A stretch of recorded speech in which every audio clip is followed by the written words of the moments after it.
Um, dois, vai. Oi gente, tudo bem? Nós somos alunos do Colégio Sagrado e hoje vamos falar um pouco sobre o gueto e o campo de concentração. A gente está aqui com Pedro Augusto, Gabriel, Pedro Américo e Marcel, e a gente vai fazer algumas perguntas para eles sobre guetos e campo de concentração. Marcel e Pedro, a gente queria perguntar para vocês como que foi o gueto, as coisas que aconteceram lá, o que vocês podem explicar Então, para a gente? primeiramente, eu queria falar que o gueto ele era um lugar onde os judeus foram abrigados e segregados, enquanto as tropas alemãs elas organizavam as suas estratégias para a Guerra Mundial. E por que esse ódio aos judeus? Então, com o fim da Primeira Guerra Mundial, os judeus começaram a tomar conta da maior parte da economia. Aí os alemães se sentiram, como eu posso dizer, eles ficaram retraídos porque eles acharam que estavam perdendo o poder da raça ariana. E eles foram motivados pelo sentimento de vingança aos judeus, criando os campos de concentração, difamando essa ideia de ódio, de preconceito contra os judeus, na tentativa de tentar recuperar a economia deles. Muito por conta do Hitler também, né? Sim, O gueto era poder convencer. O gueto era uma cidade só de judeus, né? Aí, Não era uma cidade, era tipo um abrigo no qual tinha arame farpado, era um lugar bem protegido, Muros altos pela tropa nazista, e eram os lugares que os alemães colocaram os judeus para eles ficarem abrigados lá e terem noção para depois, em anos seguintes, eles serem exterminados. Isso já entra muito também no assunto de como era a vivência deles dentro do campo de concentração. Como o Marcel falou, era um lugar fechado, então não tinha como eles fugirem. E os nazistas obrigavam eles a usarem roupas listradas com o símbolo da estrela de Davi, que servia como símbolo de identificação. E vocês têm algum filme, alguma obra? Então, um dos filmes que acabam falando sobre esse assunto é o filme do pianista. E uma das cenas a gente pode ver os nazistas entrando em um apartamento onde todas as pessoas estão jantando e eles mandam as pessoas se levantarem. Mas na mesa está presente um cadeirante, ele não consegue se levantar. Então, na mesma hora, um dos judeus manda os outros pegarem ele e jogarem ele pela janela. Eles acabam fazendo isso. E o resto das pessoas que estavam na mesa, eles mandam elas lá para baixo, mandam elas correrem e atiram enquanto elas estão de costas. O que o Pedro falou sobre essa junção de todos, como era uma cidade só de judeus, a gente consegue perceber hoje que todos conhecem que o grupo judeu, né, a religião, eles são bem unidos. Por conta disso, como eles passaram por toda essa sequência aí de dificuldades, crueldades, então atualmente eles são muito unidos. Então, em questão de dificuldade, eles se ajudam. Tudo isso. Um fato assim que foi terrível é o sofrimento que os judeus sofriam dentro do gueto, né? A fome e a desnutrição eram algo notáveis. O cardápio deles, na maioria das vezes, era batata e sopa, fria, com péssimas condições, e as doenças também começaram. podre, né? As epidemias também começaram a tomar conta. Muitas doenças que eram passadas de um para o outro sem tratamento médico. E falando de maneira geral do que o Pedro falou, como que era o comportamento das pessoas? Como elas agiam? As pessoas com certeza viviam com muito medo, porque era uma época de muita violência. Como nos guetos as pessoas eram mortas e deixadas lá, dentro de uma situação péssima de vivência. Tanto que houve uma revolta no gueto de Varsóvia, que foi um dos maiores que teve durante a Segunda Guerra Mundial, que eles tentaram lutar contra a SS, que era a tropa de elite nazista, numa situação que eles preferiam morrer com uma arma na mão do que ser levados para o campo de concentração.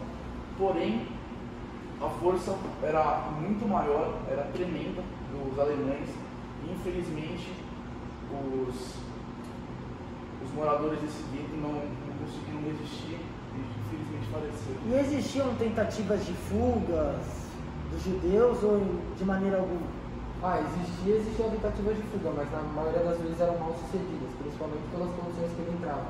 E tinha muitos policiais, muitas pessoas em volta, então a chance dele sair era muito pequena. No filme Pianista que o Américo citou, tem uma cena que mostra lá em prédios onde judeus ficavam abrigados e em frente tinha meio que uma delegacia nazista ali. E aí judeus começaram a atirar lá e mataram vários nazistas, mas após isso os nazistas vieram com um tanque e demoliram o prédio, para ver essa desproporção bélica contra eles. Na própria cena do filme do pianista, quando eles jogam o cadeirante pela janela, uma das pessoas que estava na mesa tenta pular o muro, e na mesma hora que ela tenta pular o muro, ela acaba sendo baleada. E a localização dos guetos? Por onde que eles estavam? Onde que foram criados? Então, no total, que se conhece até hoje, foram estabelecidos mais ou menos 400 guetos. A maioria deles ficava na Polônia, na União Soviética e na Tchecoslováquia. A quantidade de judeus que ficou confinada, juntando todos os guetos, foi de 3 a 4 milhões e meio, mais ou menos, de judeus que ficaram confinados nos guetos. E como eram os tipos de trabalho realizados por esses judeus? Então, eles realizavam na sua maioria trabalhos braçais, né? Então, levando material de guerra, levando armamentos de guerra, criando materiais de construção também. Ajudando o exército, porque senão as consequências vão ser... E as mulheres ficavam encarregadas de fazer os serviços dos generais, né? Porque elas tinham as mãos finas, eram mais delicadas, então elas ficavam encarregadas de trabalhar nas casas dos generais. E a relação com as periferias De hoje em dia. O que vocês têm Vocês pra podem relacionar. dizer? É que os guetos podem ser relacionados com a periferia, porque quando teve no Rio de Janeiro por volta de 1900, na década de 1910 por aí, teve uma higienização da população mais pobre que foi levada para o morro e foi deixado só as pessoas que A modernização da capital. tinha uma aparência melhor, como fez Hitler, que teve a ideia da supremacia da raça ariana, que eram só as pessoas que se encaixavam no meio dele, para deixar uma cidade mais bonita e mais bela, talvez por uma impulsão para que haja mais investimento e que o país cresça. E no Brasil o estímulo é diferente, porque muito da população carente está nesses morros, não tem condições boas, não chama os guetos, não tem um saneamento básico, muita comida, e a situação é desastrosa, infelizmente. Se a gente for relacionar também, a gente pode ver que quanto mais distante do centro aqui no Brasil, mais catastrófica é a realidade, né? Então a periferia ela é sempre aquela área mais ou menos demarcada, então de longe a gente já consegue ver que ali é uma periferia e o cenário vai sempre se alterando, vai ficando casas mais humildes, muitas vezes até de madeira, rios sem saneamento básico, e os serviços básicos na maioria das vezes não costumam chegar até as periferias, ficam delimitados naquelas áreas mais nobres, mais próximas do centro da cidade. E bom, para a gente finalizar o gueto, qual o desfecho vocês têm para falar para a gente? Bom, o desfecho foi que as pessoas que estavam naqueles guetos eram destinadas para outros lugares, que elas iam ser abatidas, que eram os campos de concentração. Ou seja, muitas pessoas que estavam nesses guetos foram levadas para esses campos de concentração e foram números inimagináveis e foram resultados catastróficos que teve nesse transporte de pessoas. E já que essas pessoas foram levadas para os campos de concentração e tal, Gabriel e Pedro Almeida, o que vocês têm para dizer para a gente sobre os campos de concentração, o que acontecia e tal? Os campos de concentração era basicamente, literalmente como diz o nome, campos onde os judeus após o gueto eram levados e cada campo tinha sua função, né? O mais famoso, acho que qual todo mundo conhece, é Auschwitz, que a função dele era extermínio. Ele era localizado na Polônia e o número de mortos lá, que a gente sabe, né, não são números às vezes reais, podem ter muito mais, é 1,5 milhão. O Américo vai falar alguns outros. Não, mas agora falando sobre isso que você falou do Auschwitz, que é um dos principais campos, quais eram os principais campos de concentração? Bom, os principais campos de concentração, primeiro o de Auschwitz, os mais famosos, né? Aproximadamente foram mortas 1.500.000 pessoas. Ele era localizado na Polônia e a função dele era de extermínio. Outro bem famoso era o de Treblinka, também na Polônia. A função dele também era extermínio e foram mortas aproximadamente 800 mil pessoas. O outro é o de Balzec, onde a função também era de extermínio, também localizado na Polônia, onde foram mortas 600 mil pessoas.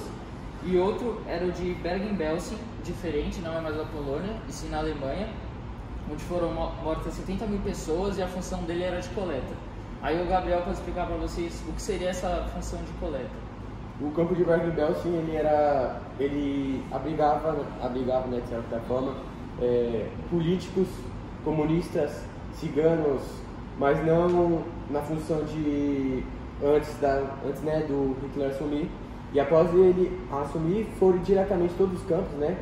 Eles já existiam no caso, e aí, após o Hitler se assumir lá como chanceler, todos os campos foram direcionados para nazistas.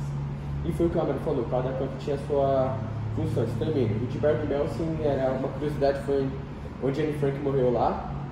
E aí, na de coleta, então, os judeus faziam os albergues, que é onde eles dormiam, faziam trabalhos braçais.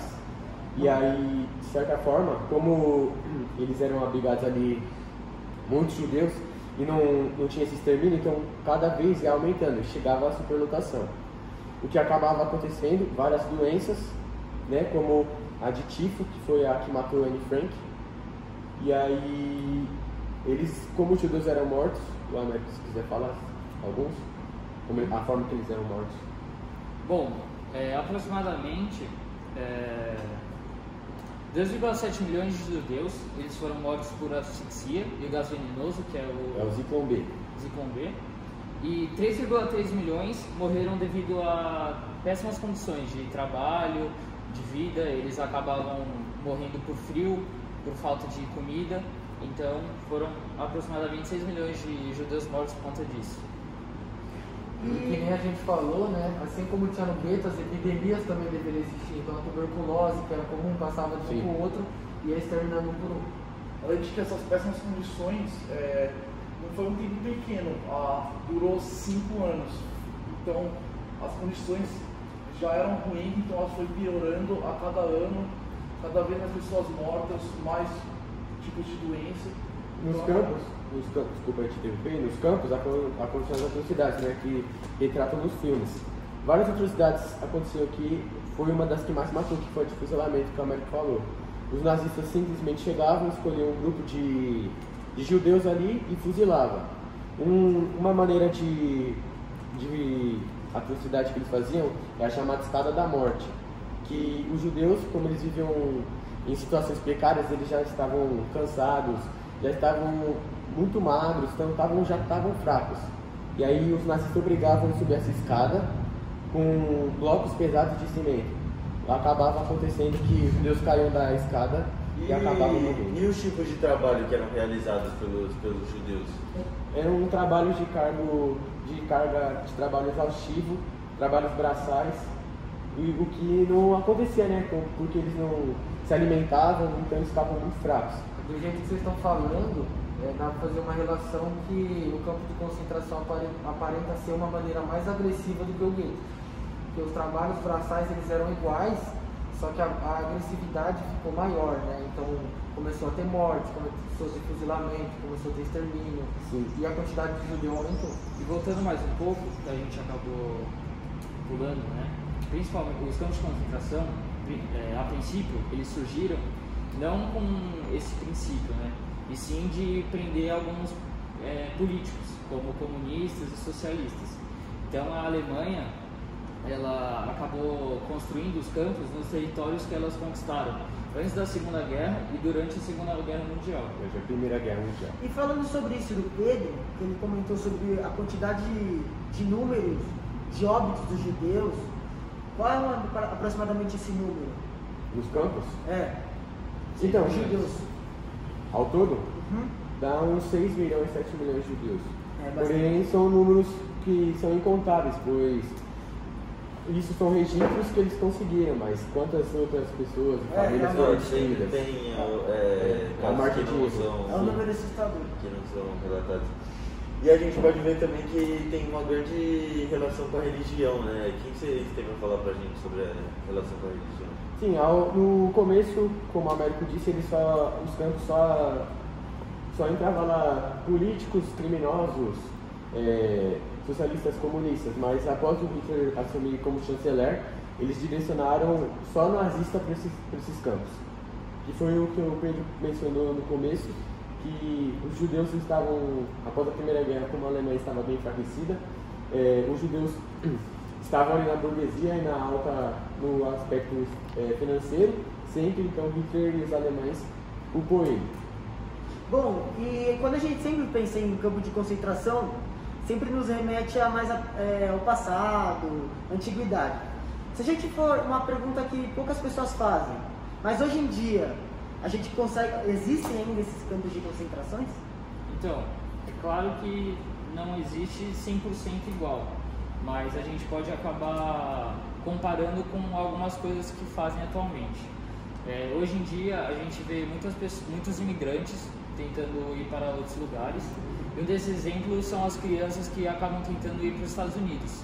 Muitas vezes elas são separadas, seus pais, e elas acabam ficando trancadas em lugares com péssimas condições. Muitas vezes elas usam como cobertor papel alumínio, e não têm uma boa alimentação e não sabem como que vão acabar ficando. Elas não têm Não tem nenhum paradeiro, não tem uma continuidade. Elas ficam ali e ficam, não tem alguém que vai buscar elas. E a gente vê que a banalidade tem uma relação grande com o campo de concentração. E qual A banalidade do mal. Então, a banalidade do mal, ele foi um termo criado pela filósofa Hannah Arendt. Ela quer dizer que é o seguinte, o Hitler, né, ele tinha o poder de convencer as pessoas muito forte. Então, há relatos de pessoas que escutavam a sua fala e diziam que ficavam meio que alucinadas. E ele começou a persuadir as pessoas de uma forma que elas começaram a acreditar que o que estava acontecendo com os judeus não era uma maldade, que eles mereciam passar por isso, né? Até alguns próprios judeus começaram a aceitar que esse era o destino dele, que eles deveriam passar por isso. Isso é uma banalidade do mal. As pessoas que eram convencidas de que não eram mal, geralmente eram pessoas que não tinham um senso muito crítico. Quando escutavam Hitler falar, acabavam se sentindo convencidas. E isso tem até hoje. A gente pega alguns casos específicos que alguém nos convence de que aquilo não é errado, de que aquilo não é mal, quando na verdade é uma coisa absurda. Pensamentos extremistas, né?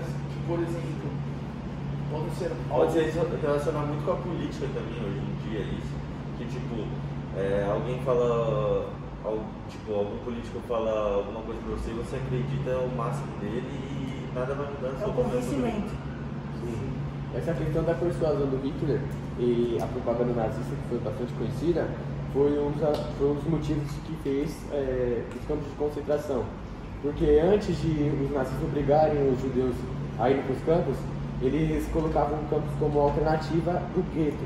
Então eles faziam uma propaganda como se fosse um paraíso lá. Você ia com a sua família para lá, você ia trabalhar, só que não era nada disso. Você não tinha uma vida boa, porque era retratado em propagandas. E aí, ao decorrer do tempo, no final, os nazistas obrigavam os judeus, mas de começo, o campo de concentração era uma alternativa para o gueto. Tem até hoje, né, esse ódio de pessoas que seguem esse pensamento e ainda tem ódio pelos judeus. Sim. Infelizmente eles não nazistas. Bom, então é isso. Então, agradecer a todos vocês, alunos da terceira série. Não, primeiro vocês têm mais alguma coisa para contribuir? Tá, é isso? Tem os filmes, indica os filmes que você Não, conhece. os filmes que retratam o que a gente acabou de falar foi Menino do Pijama Listrado, O Pianista, O Fotógrafo de Auschwitz e A Lista de Oscar Schindler. O Menino do Pijama Listrado, ele retrata um garoto que ele era judeu e o garoto ele era filho de um nazista, de um coronel nazista. E aí ele se muda da cidade para uma casa perto dos campos de concentração. E aí, ao decorrer do filme, ele acha esse campo de concentração e tinha um menino da idade dele ali bem na fronteira, a linha cerca onde separava ele de fora para o mundo ali do campo. E eles criam uma amizade. E aí ele consegue retratar o que os judeus sofriam, pois no final do filme ele entra no campo.